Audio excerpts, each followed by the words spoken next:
The document I'll be reading from is a report by the Central Intelligence Agency from the Directorate of Operations. The report, entitled September 11th, The Plot and the Plotters, was finalized on June 1st, 2003, and approved for public release on April 25th, 2012.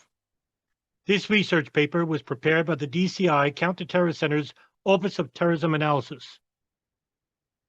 Chapter 3: Executioners of the Plot. Nawaf al-Hazmi and Khalid al-Mihdhar were two of the first hijackers selected by Osama bin Laden to be part of the attacks on the United States. Al-Qaeda's military commander Mohammed Atef deliberately chose the second-wave hijackers from among young Arab men who had no previous terrorist activities that would have brought them to the attention of the authorities in the West.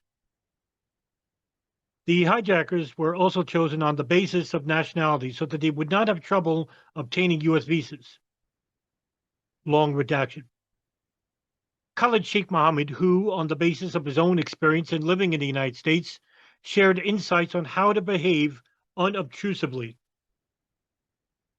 Of all the hijackers chosen, Saudis Nawaf al-Hazmi and Khalid al-Mihdhar had the most established extremist credentials.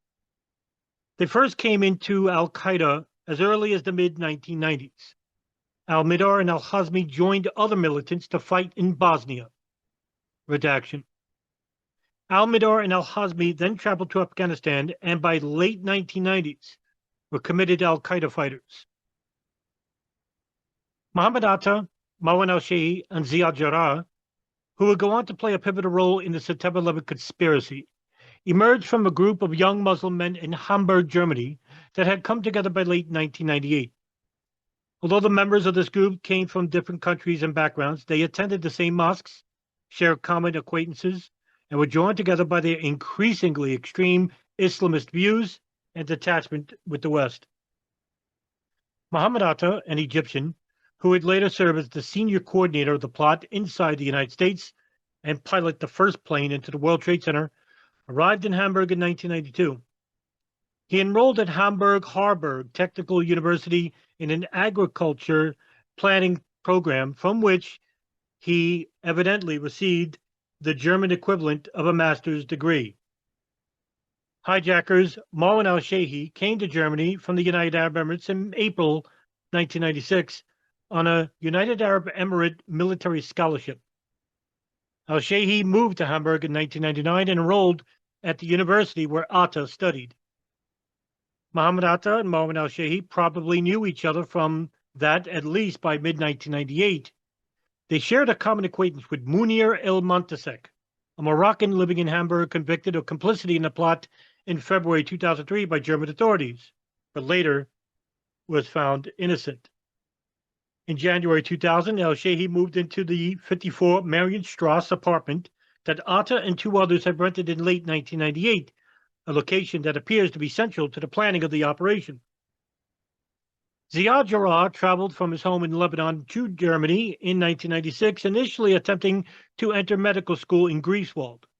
In August, Jarrah moved to Hamburg, where he began studies in aircraft construction at Hamburg School of Applied Sciences. He never lived at the 54 Marienstrasse apartment, however. He had begun to associate with the key associates of Mohammed Atta and Marwan al-Shehi by at least the summer of '98. He would always live alone. Other individuals who would later figure in the September 11 plot, who were also in Hamburg by the late 1990s, Munir al-Montasek, who helped the hijackers move some of the money needed to finance the plot, arrived in 1995, as did Saeed Bahaji and Ramzi bin al-Shib, who became Mohammed Atta's roommates in November of 1998. Atta, bin al-Shib, Bahaji, and Montasek were already at the core of a group that attended the same mosques, including the radical Al-Quds Mosque, as early as March 1997.